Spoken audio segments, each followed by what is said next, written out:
വിശദമായ വാർത്തകളിലേക്ക്. ഇന്ത്യൻ വിമാന കമ്പനിയായ ആകാശ എയറിന്റെ ആദ്യ അന്താരാഷ്ട്ര സർവീസ് മുംബൈ ദോഹ റൂട്ടിൽ ആരംഭിച്ചു. കേരളത്തിൽ നിന്ന് ദോഹ ഉൾപ്പെടെ വിവിധ ഗൾഫ് രാജ്യങ്ങളിലേക്ക് കൂടുതൽ സർവീസ് ഉടൻ തന്നെ ആരംഭിക്കുമെന്ന് ആകാശ എയർ അധികൃതർ അറിയിച്ചു. എയർ ഇന്ത്യ എക്സ്പ്രസിനും ഇൻഡിഗോയ്ക്കും പുറമെ ഒരു ഇന്ത്യൻ വിമാന കമ്പനി കൂടി ഖത്തറിനും ഇന്ത്യക്കുമിടയിൽ ചിറക് വിരിക്കുമ്പോൾ ടിക്കറ്റ് നിരക്കിലും നേരിയ മാറ്റമുണ്ടാകുമെന്ന പ്രതീക്ഷയിലാണ് പ്രവാസി സമൂഹം. കഴിഞ്ഞ ദിവസം മുംബൈയിൽ നിന്ന് വൈകുന്നേരം 5:45 പറന്നുയർന്ന ആകാശ എയറിന്റെ ദോഹയിലേക്കുള്ള ആദ്യ വിമാനം രാത്രി 7:40 ദോഹയിലെത്തി. പൂർണ്ണമായും വനിതാ ജീവനക്കാർ നിയന്ത്രിച്ച വിമാനമായാണ് ആകാശ അന്താരാഷ്ട്ര യാത്രയ്ക്ക് തുടക്കം കുറിച്ചത്. 2 പൈലറ്റുമാരും 5 ക്യാബിൻ ക്രൂമാരും ഉൾപ്പെടെ മുഴുവൻ ജീവനക്കാരും വനിതകളായിരുന്നു. ഖത്തറിലെ ഇന്ത്യൻ അംബാസഡർ വിപുൽ, ഇന്ത്യയിലെ ഖത്തർ അംബാസഡർ മുഹമ്മദ് അൽ ജാബിർ എന്നിവരുൾപ്പെടെ പ്രമുഖർ ദോഹയിൽ നടന്ന സ്വീകരണ ചടങ്ങിൽ പങ്കെടുത്തു. എയർ ഇന്ത്യ എക്സ്പ്രസ്, ഇൻഡിഗോ എന്നിവയാണ് ഇന്ത്യയിൽ നിന്ന് ദോഹയിലേക്ക് സർവീസ് നടത്തുന്ന മറ്റ് വിമാന കമ്പനികൾ. ബുധൻ, വ്യാഴം, ശനി, ഞായർ ദിവസങ്ങളിലാണ് ദോഹയ്ക്കും മുംബൈക്കുമിടയിൽ ആകാശ എയറിന്റെ സർവീസുകൾ ഉണ്ടാവുക. മുംബൈയിൽ നിന്ന് വൈകിട്ട് 5:45 പുറപ്പെട്ട് രാത്രി 7:40 ദോഹയിലെത്തും. ദോഹയിൽ നിന്ന് രാത്രി 8:40 പുറപ്പെട്ട് പുലർച്ചെ 2:45 മുംബൈയിലെത്തുക.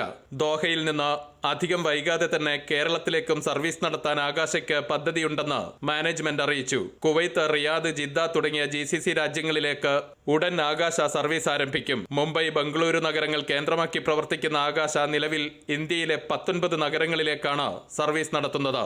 Anwar Paleri, 24 Doha.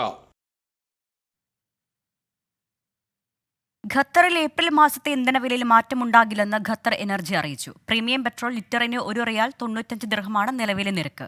Super grade petrol, diesel എന്നിവയുടെ നിരക്കിലും മാറ്റമുണ്ടാകില്ല. കഴിഞ്ഞ കുറച്ചു മാസങ്ങളായി ഡീസൽ, സൂപ്പർ ഗ്രേഡ് പെട്രോൾ വില മാറ്റമില്ലാതെ തുടരുകയാണ്. UAEയിൽ അടുത്ത മാസത്തേക്കുള്ള ഇന്ധനവില പ്രഖ്യാപിച്ചു. സൂപ്പർ പെട്രോളിന്റെ വില 12 ഫിൽസും സ്പെഷ്യൽ E+ എന്നിവയുടേത് 11 ഫിൽസുമാണ് കൂട്ടിയത്.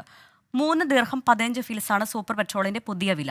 സ്പെഷ്യൽ പെട്രോളിന്റെ വില 3 ദിർഹം 3 ഫിൽസായും E+ന്റേത് 2 ദിർഹം 96 ഫിൽസുമായി വർദ്ധിച്ചു. ഡീസലിന്റെ വില 7 ഫിൽസ് കുറഞ്ഞ് 3 ദിർഹം 9 ഫിൽസായി. പുതിയ നിരക്കുകൾ ഇന്ന് അർദ്ധരാത്രി മുതൽ പ്രാബല്യത്തിൽ വരും. സമകാലിക സാഹചര്യങ്ങളിൽ ബദറിന്റെ പ്രസക്തി എന്ന വിഷയത്തിൽ ഫോക്കസ് ഇന്റർനാഷണൽ ഖത്തർ റീജിയൻ സംഘടിപ്പിച്ച ഫോക്കസ് മജ്ലിസ് ശ്രദ്ധേയമായി. ഫോക്കസ് വേലയിൽ നടന്ന പരിപാടിയിൽ focus international Qatar region CEO അമീർ ഷാജി അധ്യക്ഷനായി. KN സുലൈമാൻ മദനി, ഹബീബ് റഹ്മാൻ കിഴിശ്ശേരി, സഫീറു സലാം എന്നിവർ സംസാരിച്ചു. Focus international Qatar region CEO Haris PT, Hafiz Shabeer, CFO Fayiz Elayodan, event manager Ashiq തുടങ്ങിയവർ പരിപാടി നിയന്ത്രിച്ചു. Gulf Malayali federation Saudi national കമ്മിറ്റിയുടെ നേതൃത്വത്തിൽ ഇഫ്താർ സംഗമം നടത്തി. സ്ത്രീകളും കുട്ടികളും ഉൾപ്പെടെ നിരവധി പേർ പങ്കെടുത്തു. റിയാദിൽ നിന്ന് 90 കിലോമീറ്റർ അകലെ സ്ഥിതി ചെയ്യുന്ന ഖുറൈമില എന്ന പുരാതന ഗ്രാമത്തിലാണ് വ്യത്യസ്തമായ നോമ്പുതുറ സംഘടിപ്പിച്ചത്. ഗ്രാമത്തിൽ ജോലി ചെയ്യുന്ന തോട്ടം തൊഴിലാളികളായ പ്രവാസികൾക്ക് അവരുടെ താമസ കേന്ദ്രങ്ങളിലെത്തി ഇഫ്താർ കിറ്റ് വിതരണം ചെയ്തുകൊണ്ടാണ് പരിപാടിക്ക് തുടക്കം കുറിച്ചത്. അംഗങ്ങൾ വീട്ടിൽ നിന്നും പാചകം ചെയ്തുകൊണ്ടുവന്ന പലഹാരങ്ങളും നാടൻ വിഭവങ്ങളുമാണ് നോമ്പുതുറക്ക് വിളമ്പിയത്. നഗരത്തിൻ്റെ തിരക്കിൽ നിന്നും മാറി ശാന്തമായ ഗ്രാമീണ അന്തരീക്ഷത്തിൽ നടത്തിയ പരിപാടി ഏറെ വ്യത്യസ്തത പുലർത്തി. അർഹതപ്പെട്ടവരിലേക്ക് ഈ ഫുഡിൻ്റെ കിറ്റുകൾ കൊണ്ട് എത്തിക്കുക. മറ്റത് നമ്മൾ സാധാരണഗതിയിലൊന്നും എത്താത്ത ഒരു വളരെ വിദൂരമായ ഒരു സ്ഥലത്ത് എത്തി വ്യത്യസ്തമായ അനുഭവങ്ങൾ അറിയുക, നമ്മുടെ സൗഹൃദം കൂടുതൽ ഊട്ടി ഉറപ്പിക്കുക. തീർച്ചയായും ഇന്നത്തെ റമദാൻ സായാഹ്നം വളരെ മനോഹരമാണ്. പ്രകൃതി തന്നെ ഇന്ന് നമുക്ക് അനുകൂലമാണ്. വളരെ മനോഹരമായ ഒരു കാലാവസ്ഥയും നമുക്ക് ലഭിച്ചിരിക്കുന്നു. Gulf Malayali federation chairman Rafi Pangode, Saudi national committee president Abdul Aziz Pavithra, Riyadh central committee president Shaji Madathil, media coordinator Jayan Kodungallur, റിയാദിലെ പ്രമുഖ സാമൂഹിക സാംസ്കാരിക പ്രവർത്തകൻ ഡോക്ടർ ജയചന്ദ്രൻ, നിഹാസ്, സുബൈർ കുമ്മിൽ, അഷ്റഫ് ചേലമ്പ്ര, നസീർ കുന്നിൽ, നൌഷാദ്, ഷാജഹാൻ കാഞ്ഞിരപ്പള്ളി, ഷാനവാസ് വെമ്പിളി, നിഹാദ് പാനൂർ, സുധീർ പാലക്കാട്, സജീർ ചിത്ര, ഷെഫീന, മുന്ന, സുഹറ, എഞ്ചിനീയർ നൂർദീൻ, കോയ, റസാഖ് മുതലായവർ ഇഫ്താർ പരിപാടിക്ക് നേതൃത്വം നൽകി. 24 റിയാദ്.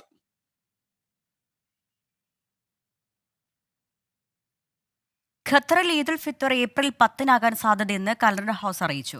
ഖത്തറിലും അറബ് രാജ്യങ്ങളിലും ഏപ്രിൽ 8-ന് വൈകിട്ട് സൂര്യാസ്തമയമായതിനാൽ ശവ്വാൽ മാസപ്പിറവി കാണാൻ സാധ്യതയില്ലെന്നാണ് വിലയിരുത്തൽ. ജ്യോതിശാസ്ത്ര കണക്കുകൂട്ടലുകൾ അനുസരിച്ച് ഏപ്രിൽ 10 ബുധനാഴ്ചയായിരിക്കും ഗൾഫ് രാജ്യങ്ങളിൽ ചെറിയ പെരുന്നാൾ അഥവാ ഈദുൽ ഫിത്ർ എന്ന് ഖത്തർ കലണ്ടർ ഹൗസും കുവൈത്ത് അൽ ഒജൈരി സയന്റിഫിക് സെന്ററും പ്രവചിക്കുന്നു. അങ്ങനെ വന്നാൽ നോമ്പ് 30 പൂർത്തിയാക്കി ഏപ്രിൽ 10 ഗൾഫ് രാജ്യങ്ങളിലെ ഇസ്ലാം മതവിശ്വാസികൾ ഈദുൽ ഫിത്ർ ആഘോഷിക്കും. ദോഹ പ്രാദേശിക സമയം ഏപ്രിൽ 10 ബുധനാഴ്ച രാവിലെ 5:32 പെരുന്നാൾ നമസ്കാരത്തിന്റെ സമയമായിരിക്കുമെന്നും ഖത്തർ കലണ്ടർ ഹൗസ് അറിയിച്ചു. അതേസമയം ഇസ്ലാമിക ശരീഅത്ത് അടിസ്ഥാനമാക്കിയുള്ള മാസപ്പിറവിയുമായി ബന്ധപ്പെട്ട അന്തിമ തീരുമാനം പൂർണ്ണമായും എൻഡോവ്മെന്റ് ഇസ്ലാമികകാര്യ മന്ത്രാലയത്തിലെ മാസപ്പിറവി സ്ഥിരീകരണ സമിതിയുടേതായിരിക്കും. ഇതിനുശേഷമാണ് ചെറിയ പെരുന്നാൾ ഔദ്യോഗികമായി പ്രഖ്യാപിക്കുക. ഒരു മാസത്തെ പ്രാർത്ഥനാ നിർഭരമായ വ്രതാനുഷ്ഠാനങ്ങൾക്കും ഇടതടവില്ലാത്ത ആരാധനകൾക്കും ശേഷം വിശ്വാസികൾ സാധാരണ ജീവിതത്തിലേക്ക് മടങ്ങുന്നത് ഇതിനുശേഷമായിരിക്കും. ചെറിയ പെരുന്നാൾ അവധിക്ക് ശേഷം ഗൾഫ് രാജ്യങ്ങളിലെ ഓഫീസുകളുടെ പ്രവൃത്തി സമയവും സാധാരണ നിലയിലേക്ക് മാറും. ഇതിനിടെ പെരുന്നാൾ അവധി പ്രമാണിച്ച് ഖത്തറിൽ നിന്ന് നാട്ടിലേക്ക് പോകുന്നവരും അനവധിയാണ്. തിരക്ക് കണക്കിലെടുത്ത് വിമാനത്താവളത്തിലും ആവശ്യമായ ക്രമീകരണങ്ങൾ വരുത്തും. അൻവർ പാലേരി, 24 ദോഹ. സൗദിയിലെ Al Baha KMCC Makkah central committee സമൂഹ നോമ്പുതുറ സംഘടിപ്പിച്ചു. ഈദ്ഗാ മൈതാനിൽ നടന്ന ഇഫ്താർ സംഗമത്തിൽ നിരവധി പേർ പങ്കെടുത്തു. അൽബഹ സെൻട്രൽ കമ്മിറ്റി നേതാക്കളും മക്വ ഏരിയ കമ്മിറ്റി നേതാക്കളും ഇഫ്താറിന് നേതൃത്വം നൽകി. ക്രിസ്തുവിന്റെ ഉയർത്തെഴുന്നേൽപ്പിന്റെ ഓർമ്മയിൽ UAE-യിലും ക്രൈസ്തവർ ഈസ്റ്റർ ആഘോഷിച്ചു. വിവിധ എമിറേറ്റുകളിലെ ആരാധനാലയങ്ങളിൽ ഉയർപ്പ് ശുശ്രൂഷയും പാതിരാ കുർബാനയും നടന്നു. അബുദാബി സെന്റ് ജോർജ് ഓർത്തഡോക്സ് കത്തീഡ്രലിൽ ജോൺസൺ കല്ലിട്ടേതിൽ കോർ എപ്പിസ്കോപ്പ മുഖ്യ കാർമ്മികത്വം വഹിച്ചു. ഷാർജ സെന്റ് ഗ്രിഗോറിയസ് ഓർത്തഡോക്സ് ഇടവകയിൽ കൊൽക്കത്ത ഭദ്രാസന അധിപൻ അലക്സിയോസ് മാർ യൗസേബിയോസ് മെത്രാപ്പൊലീത്തയുടെ നേതൃത്വത്തിലായിരുന്നു ചടങ്ങുകൾ. ദുബായ് CSI പള്ളി റവറന്റ് രാജു ജേക്കബും റവറന്റ് നിബു തോമസും ഷാർജ സെന്റ് മൈക്കിൾസ് കത്തോലിക്ക പള്ളിയിൽ പ്രീസ്റ്റ് ഇൻചാർജും UAE കോർഡിനേറ്ററുമായ ഡോക്ടർ റെജി വർഗീസ് മണക്കലേട്ടും ചടങ്ങുകൾക്ക് നേതൃത്വം നൽകി. ജിദ്ദയിൽ മലയാളികളുടെ സംഗമ കേന്ദ്രമായ ഷറഫയിൽ സംഘടിപ്പിച്ച ഇഫ്താർ സംഗമം ജനസാന്നിധ്യം കൊണ്ട് ശ്രദ്ധേയമായി. വിവിധ മേഖലകളിൽ നിന്നുള്ള 3000-ലധികം മലയാളികളാണ് പങ്കെടുത്തത്.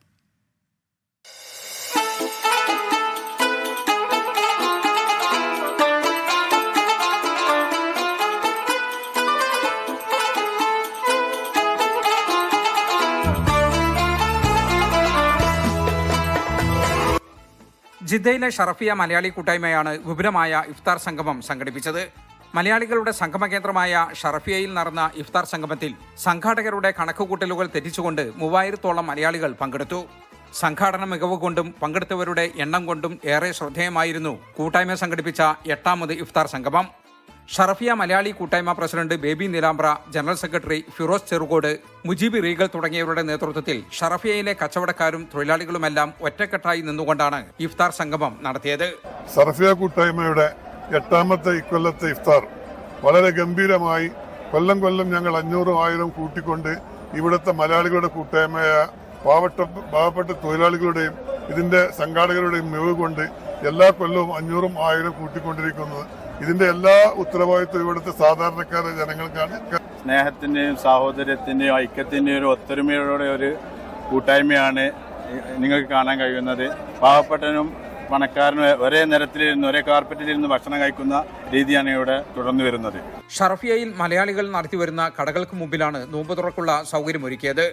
വ്യാപാരികളും വ്യവസായികളും ജീവനക്കാരും സാമൂഹിക സാംസ്കാരിക സംഘടനാ നേതാക്കളുമെല്ലാം ഒരുമിച്ച് റോഡിലിരുന്ന് നോമ്പ് തുറന്നു.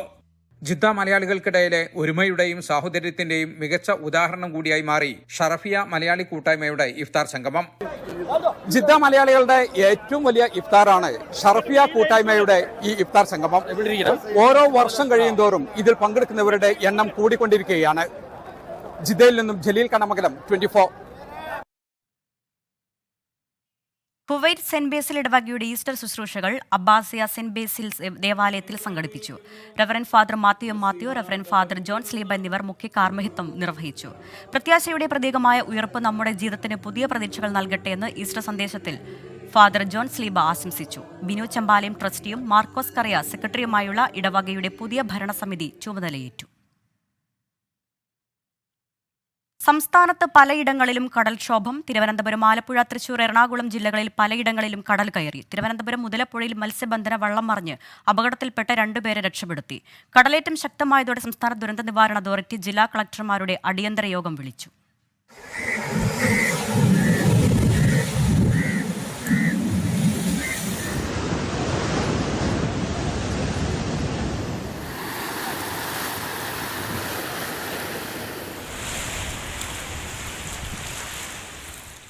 തിരുവനന്തപുരം ജില്ലയിലെ പൊഴിയൂരിലാണ് ഇന്നുച്ചയോടെ തുടങ്ങിയ ശക്തമായ കടലാക്രമണം ഏറ്റവും കൂടുതൽ നാശനഷ്ടമുണ്ടാക്കിയത്. നിരവധി വീടുകളിൽ വെള്ളം കയറി. പല വീടുകളും അപകടാവസ്ഥയിലാണ്. മീൻപിടുത്തോപകരണങ്ങൾക്കും നാശനഷ്ടമുണ്ടായി. കൃത്യമായ മുന്നറിയിപ്പ് നൽകിയില്ലെന്നും ആളുകളെ മാറ്റിപ്പാർപ്പിക്കുന്നതിലുൾപ്പെടെ അധികൃതർ അലംഭാവം കാണിച്ചെന്നും നാട്ടുകാർ. അതുകൊണ്ട് ഞങ്ങൾക്ക് എന്ത് ചെയ്യണമെന്നും ഒന്നും അറിഞ്ഞില്ല. ഞങ്ങൾ പിള്ളേരും വെള്ളത്തിലാണ്. പള്ളിക്കൂടത്തിൽ എവിടെ പോയി കിടക്കാൻ വേണ്ടി ഒരു സ്ഥലത്ത് അവർ ഒരുക്കി തരട്ടെ, ഞങ്ങൾ പോയി കിടക്കാം. പൊഴിയൂരിൽ ദുരിതാശ്വാസ ക്യാമ്പുകൾ തുറന്നു. കടലാക്രമണത്തിൽ മുതലപ്പുഴയിൽ മത്സ്യബന്ധന വള്ളം മറിഞ്ഞു. വള്ളത്തിലുണ്ടായിരുന്ന 2 പേരെ രക്ഷപ്പെടുത്തി. പൂന്തുറ, അഞ്ചുതെങ്ങ്, പൂത്തുറ, വർക്കല എന്നിവിടങ്ങളിൽ കടൽ കയറി. അഞ്ചുതെങ്ങ് തീരദേശ റോഡ് തീരദേശ പോലീസ് അടച്ചു. തിരുവനന്തപുരം ജില്ലയിലെ തീരദേശ മേഖലയിലെ വിനോദസഞ്ചാര പ്രവർത്തനങ്ങൾ താത്കാലികമായി നിർത്തിവെച്ചു. ആലപ്പുഴയിൽ പുറക്കാട്, വളഞ്ഞവഴി, ചേർത്തല, പള്ളിത്തോട് എന്നിവിടങ്ങളിലും കടലേറ്റം രൂക്ഷമായി. പള്ളിത്തോടും വളഞ്ഞവഴിയിലും വീടുകളിൽ വെള്ളം കയറി. പലയിടങ്ങളിലും ഗതാഗതം തടസ്സപ്പെട്ടു.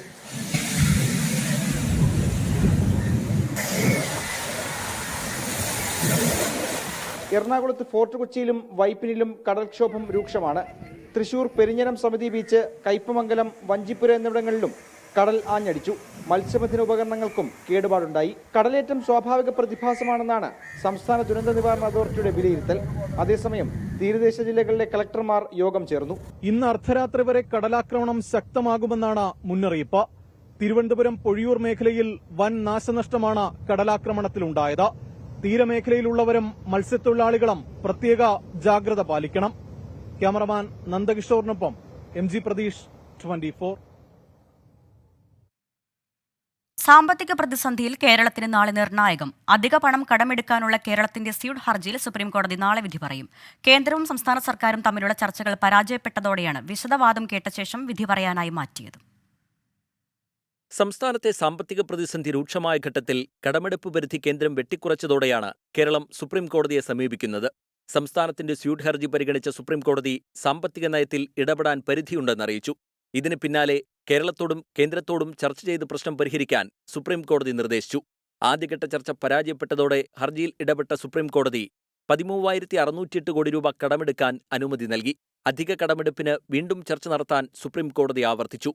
19,351 കോടി രൂപ കടമെടുക്കാൻ അനുവദിക്കണമെന്ന കേരളത്തിന്റെ ആവശ്യം ചർച്ചയിൽ കേന്ദ്ര ധനകാര്യ മന്ത്രാലയം അംഗീകരിച്ചില്ല.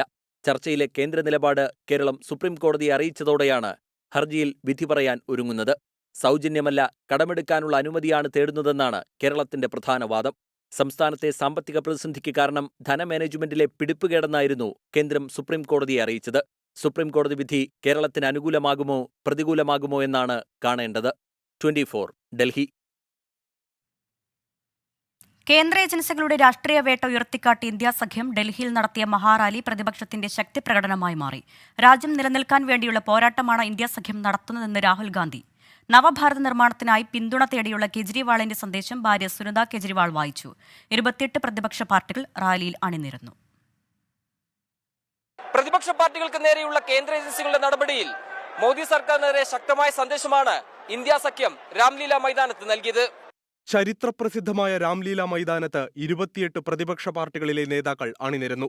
ഇന്ത്യ സഖ്യം രൂപീകരിച്ചതിനു ശേഷം ആദ്യമായാണ് മുഴുവൻ പ്രതിപക്ഷ പാർട്ടികളിലെയും നേതാക്കൾ ഒരുമിച്ച് വേദി പങ്കിട്ടത്. കേന്ദ്ര സർക്കാരിനെയും പ്രധാനമന്ത്രിയെയും നേതാക്കൾ കടന്നാക്രമിച്ചു. ലോക്സഭയിൽ 400 സീറ്റുകൾക്കായി BJP കോർപ്പറേറ്റുകളുമായി ഒത്തുകളിക്കുകയാണെന്ന് രാഹുൽ ഗാന്ധി ആരോപിച്ചു.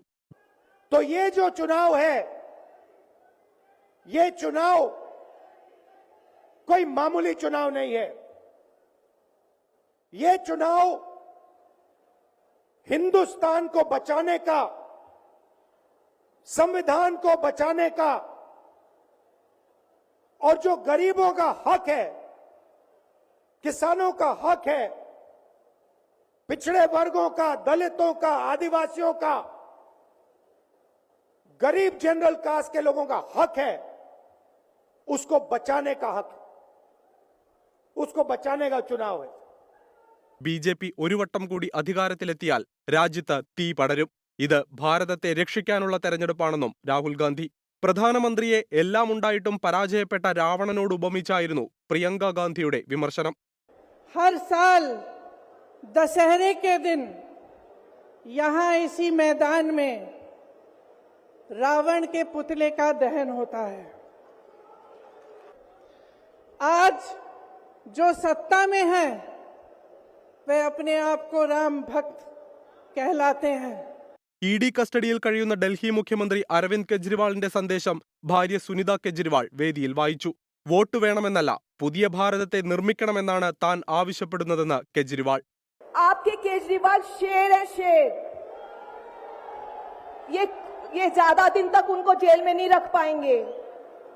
करोड़ों लोगों के दिल में बसते हैं केजरीवाल. സോണിയാഗാന്ധി, മല്ലികാർജുൻ ഖാർഗെ, ഫറൂഖ് അബ്ദുള്ള, മെഹബൂബ മുഫ്തി, ശരത് പവാർ, സീതാറാം യെച്ചൂരി, അഖിലേഷ് യാദവ്, ഡെറിക് ഒബ്രൈൻ, കൽപ്പന സോറൻ തുടങ്ങിയവരും പരിപാടിയിൽ പങ്കെടുത്തു.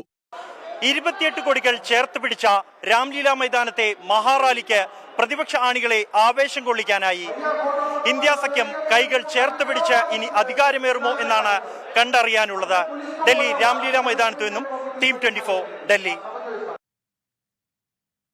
കോതമംഗലത്ത് വാഹനാപകടം. ലോറിയുടെ പിന്നിൽ ബൈക്കിടിച്ച് ബൈക്ക് യാത്രക്കാരായ 2 യുവാക്കൾക്ക് ദാരുണാന്ത്യം. കോട്ടപ്പടി സ്വദേശികളായ അഭിരാമൻ, ആൽബിൻ എന്നിവരാണ് മരിച്ചത്. വിനീത വിജിയുണ്ട് കൊച്ചിയിൽ നിന്നും. വിനീത, എപ്പോഴായിരുന്നു ഈ അപകടം? വിവരങ്ങൾ. അരുണ്യ, നമുക്കിപ്പോൾ ലഭ്യമാവുന്ന വിവരമനുസരിച്ച് രാത്രി 10 മണിക്കാണ് ഈ അപകടം ഉണ്ടാകുന്നത്.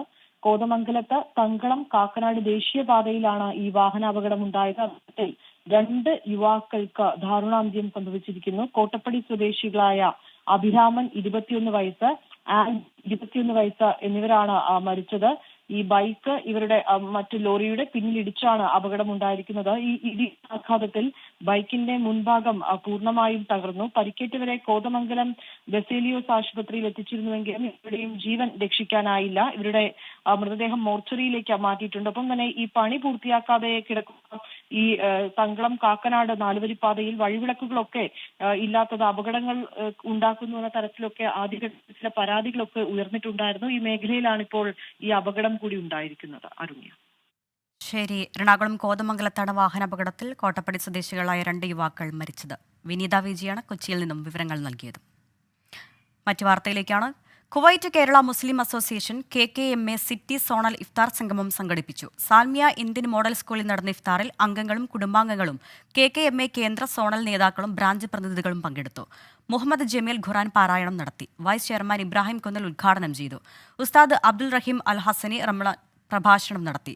പ്രവാസ ജീവിതം അവസാനിപ്പിച്ച് നാട്ടിലേക്ക് മടങ്ങുന്ന അബൂബക്കർ തുമ്പേക്ക് മൊമെന്റോ നൽകി ആദരിച്ചു. കനത്ത മഴയിൽ പശ്ചിമബംഗാളിലും അസമിലും വ്യാപക നാശനഷ്ടം. പശ്ചിമബംഗാളിലെ ജൽപായ്ഗുരിയിൽ ചുഴലിക്കാറ്റിൽ 4 പേർ മരിച്ചു. 100-ലധികം പേർക്ക് പരുക്കേറ്റു. നിരവധി വീടുകൾ തകർന്നു. കനത്ത നാശനഷ്ടമുണ്ടായ ജൽപായ്ഗുരിയിൽ മുഖ്യമന്ത്രി മമതാ ബാനർജി സന്ദർശനം നടത്തി. ദുരിതബാധിതരെ സഹായിക്കാൻ സർക്കാർ സാധ്യമായതെല്ലാം ചെയ്യുമെന്ന് മമത പറഞ്ഞു. അസമിൽ നിരവധി മരങ്ങൾ കടപുഴകി വീണു. ഗുവാഹട്ടി എയർപോർട്ടിന്റെ റൂഫ് സീലിംഗ് തകർന്നു. പ്രതികൂല കാലാവസ്ഥയെ തുടർന്ന് 6 വിമാനങ്ങൾ വഴിതിരിച്ചുവിട്ടു. ഇനി ലോക്സഭാ തെരഞ്ഞെടുപ്പ് വിശേഷങ്ങൾ. ICL FinCorp 24 ഇലക്ഷൻ സമർപ്പിക്കുന്നത് ICL FinCorp, the intelligent choice. Powered by Asset, responsibly yours. In association with Durashine Roof and Wall Sheets, ഒരു ടാറ്റ ബ്ലൂസ്കോപ്പ് സ്റ്റീൽ ഉൽപ്പന്നം.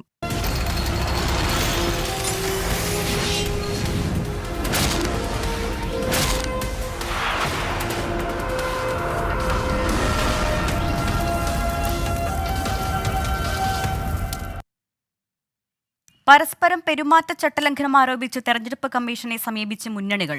മതചിഹ്നം ഉപയോഗിക്കുന്നു, ഔദ്യോഗിക സംവിധാനങ്ങൾ ദുരുപയോഗം ചെയ്യുന്നു എന്നിങ്ങനെയാണ് പരാതികൾ. ആലത്തൂരിൽ സ്ഥാനാർത്ഥികളുടെ ഫ്ലെക്സ് ബോർഡുകൾ തകർത്തു. പ്രചാരണ വേദികളിൽ പൗരത്വ ഭേദഗതിയും കേന്ദ്ര ഏജൻസികളും തന്നെയാണ് പ്രധാന ചർച്ചാ വിഷയം. പത്തനംതിട്ടയിലെ ബസ് കാത്തിരിപ്പ് കേന്ദ്രങ്ങളിൽ ഫണ്ട് ചെലവഴിച്ച എംപിയുടെ പേരും ചിത്രങ്ങളും മറക്കണമെന്ന് തെരഞ്ഞെടുപ്പ് കമ്മീഷൻ. കാരണം സിറ്റിംഗ് എംപിയായ ആന്റോ ആന്റണി തന്നെയാണ് ഇത്തവണയും UDFന് വേണ്ടി മത്സരിക്കുന്നത്. LDFന്റെ പരാതിയിലാണ് നടപടി. ചെലവ് ആന്റോ ആന്റണി വഹിക്കണം. സർക്കാർ സംവിധാനങ്ങളെ ദുരുപയോഗം ചെയ്യുന്നത് തോമസ് ഐസക്കാണെന്ന് ആന്റോ ആന്റണിയുടെ പ്രതികരണം. സർക്കാരിൻ്റെ സംവിധാനം മുഴുവൻ ദുരുപയോഗം ചെയ്യുന്നു. കുടുംബശ്രീ സർക്കാരിൻ്റെ, തൊഴിലുറപ്പ് സർക്കാരിൻ്റെ, അതുപോലെ അംഗൻവാടി സർക്കാരിൻ്റെ, ഹരിതസേന സർക്കാരിൻ്റെ, ഇതിനെല്ലാം അന്ത്യശാസനം കൊടുത്തിരിക്കുക. നിങ്ങൾ വന്ന ഐസക്കിൻ്റെ തെരഞ്ഞെടുപ്പ് യോഗങ്ങളിൽ പങ്കെടുത്തില്ലെങ്കിൽ നിങ്ങൾക്ക് ഇനി തൊഴിലുണ്ടാവില്ല എന്ന് പറഞ്ഞ് അന്ത്യശാസനം കൊടുത്ത് ഭീഷണിപ്പെടുത്തിയാണ് അവരെ കൊണ്ടുവരുന്നത്. അതുപോലെ തൃശൂരിൽ പ്രചാരണത്തിനിടെ BJP ദേശീയ വൈസ് പ്രസിഡന്റ് AP അബ്ദുള്ളക്കുട്ടി ശ്രീരാമന്റെ പേരുപയോഗിച്ചതിനെതിരെ LDF തെരഞ്ഞെടുപ്പ് കമ്മീഷനെ സമീപിച്ചു. CPM-ന് പ്രകടനത്തിൽ പങ്കെടുക്കുന്നവർ പോലും അവർക്ക് വോട്ടേയില്ല. അവർ രഹസ്യമായി വന്ന് ശ്രീരാമനെ മനസ്സിൽ ധ്യാനിച്ച് താമരക്ക് വോട്ട് ചെയ്യും. മിക്കവാറും സഖാക്കളെ വീട്ടിലൊക്കെ സന്ധ്യക്ക് വിളക്ക് കൊളുത്തി രാമരാമ മന്ത്രങ്ങൾ ഉരുവിടുന്നത് ഈ കുഞ്ഞിക്കാതുകൊണ്ട് ഞാൻ കേട്ടിട്ടുണ്ട്. ആറ്റിങ്ങലിൽ UDF ആണ് പരാതിക്കാർ. പബ്ലിക് റിലേഷൻസ് വകുപ്പ് പുറത്തിറക്കിയ മുഖ്യമന്ത്രിയുടെ നിയമസഭാ പ്രസംഗം എന്ന പുസ്തകം LDF പ്രചാരണത്തിന് ഉപയോഗിക്കുന്നുവെന്നാണ് പരാതി. ആലത്തൂരിൽ UDF സ്ഥാനാർത്ഥി രമ്യ ഹരിദാസിന്റെയും LDF സ്ഥാനാർത്ഥി K രാധാകൃഷ്ണന്റെയും പോസ്റ്ററുകളും ഫ്ലക്സുകളും നശിപ്പിച്ച നിലയിൽ കണ്ടെത്തി. വിവിധ ബ്യൂറോകൾക്കൊപ്പം ന്യൂസ് ഡെസ്ക് 24. വികസനത്തിനൊപ്പം പൗരത്വ നിയമ ഭേദഗതിയും ചർച്ച ചെയ്ത് 24-ന് തെരഞ്ഞെടുപ്പ് സംവാദ പരിപാടിയായി ഇവിടെ രാഷ്ട്രീയം പറയാം. കോഴിക്കോട് പാർലമെന്റ് മണ്ഡലത്തിൽ നടന്ന പരിപാടി വീട്ടമ്മമാരുടെ പങ്കാളിത്തം കൊണ്ടും ശ്രദ്ധേയമായി. ഏത് വർഷമാണ് വെള്ളയിൽ പ്രോജക്ടിന്റെ ഹാർബറിന്റെ പ്രോജക്ട് സമർപ്പിച്ചത്? ഏത് വർഷമാണ് വെള്ളയിൽ പ്രോജക്ടിന്റെ വെള്ളയിൽ ഹാർബർ, മെഡിക്കൽ കോളേജ് തുടങ്ങിയവയുടെ വികസന കാര്യങ്ങളിൽ തുടങ്ങിയ ചർച്ച വിവിധ വിഷയങ്ങളിലൂടെയാണ് കടന്നുപോയത്. ഇടത് നേതാവ് M ഗിരീഷിനും UDF പ്രതിനിധി KM അഭിജിത്തിനുമൊപ്പം NDA പ്രതിനിധി അഡ്വക്കേറ്റ് VK സജീവനും വാക്പോരുകൊണ്ട് പ്രേക്ഷകരെ പിടിച്ചു നിർത്തി. പ്രവർത്തകരും ചേർന്നപ്പോൾ തെരഞ്ഞെടുപ്പ് സംവാദ പരിപാടി ആവേശമായി. UDF ഭരണഘടന സംരക്ഷിക്കാൻ വോട്ട് തേടുമ്പോൾ ചിഹ്നം നഷ്ടപ്പെടാതിരിക്കാനാണ് LDF വോട്ട് തേടുന്നത് എന്ന് അഭിജിത്തിന്റെ വിമർശനം. ഞാൻ ചോദിക്കുന്നു, ഞങ്ങളുടെ ഉത്തരവാദിത്വം പറയുന്നു ഭരണഘടനയെ സംരക്ഷിക്കാൻ, ജനാധിപത്യ മതനിരപേക്ഷ ബഹുസ്വര മൂല്യങ്ങളെ സംരക്ഷിക്കാൻ. ഞങ്ങൾ ഇവിടെ വോട്ട് ചോദിച്ചു നിങ്ങളുടെ അരികെ വരുന്നു. തൊട്ടപ്പുറത്ത് ആരാ മത്സരിക്കുന്നതെന്നേ? ഈനാമ്പേച്ചിയിൽ മരപ്പട്ടിക്ക് എലിപ്പട്ടിക്ക് വോട്ട് ചെയ്യേണ്ട സാഹചര്യം ഇല്ലാതിരിക്കാൻ CPM-ന്റെ ചിഹ്നം നിലനിർത്താൻ വേണ്ടി മത്സരിക്കുന്നവർ ആ കാര്യത്തിൽ നിലനിർത്താൻ വേണ്ടി മാത്രം. പൗരത്വ നിയമ ഭേദഗതിയിൽ കോൺഗ്രസ് നേതാക്കളുടെ മൗനം കുറ്റകരമെന്ന് ഗിരീഷിന്റെ മറുപടി. ഇലക്ട്രൽ ബോണ്ട് വിഷയത്തിൽ VK സജീവിനെതിരെ വിമർശനം. ഇലക്ടറൽ ബോണ്ടിനെ കുറിച്ചിട്ടാണ് ഈ അഴിമതി എന്ന് പറയുന്നത്. വീണ വിജയൻ മേടിച്ചതുപോലെ BJP നേതാക്കന്മാർ മാസപ്പടിയൊന്നും മേടിച്ചിട്ടില്ല. അക്കൗണ്ടിലൂടെയാണ് കൊടുത്തിരിക്കുന്നത്. അതിന് സർക്കാരിലേക്ക് ടാക്സും വന്നിട്ടുണ്ട്. അതിന് പിന്നെ വേറെ ദുരാരോപണങ്ങൾ ഉന്നയിക്കുന്നതിൽ ഞങ്ങൾക്ക് അതിന് ബാധ്യതയില്ല. പെൻഷൻ, സപ്ലൈകോയിൽ ഉൽപ്പന്നങ്ങൾ ഇല്ലാത്തത്, ഭക്ഷ്യവസ്തുക്കളുടെ വില വർധനവ് തുടങ്ങിയ വിഷയങ്ങൾ ചൂണ്ടിക്കാട്ടി വീട്ടമ്മമാരും ചർച്ചയുടെ ഭാഗമായി. എത്ര ആളുകൾക്ക് പെൻഷൻ കിട്ടിയിട്ടുണ്ട്? എത്ര ആളുകൾക്ക് പെൻഷൻ? CPM-ആരായാലും BJP-ക്കാരായാലും കോൺഗ്രസ്സുകാരായാലും ഈ ഭരണത്തിൽ ഇരിക്കുന്ന നേതാക്കന്മാരുണ്ടല്ലോ, എത്ര ആളുകൾക്ക് പെൻഷൻ കൊടുത്ത്? മാവേലി സ്റ്റോറിൽ എന്തുണ്ടോ? മാവേലി സ്റ്റോറിൽ എന്തുണ്ടോ? ഗ്യാസിന്റെ വില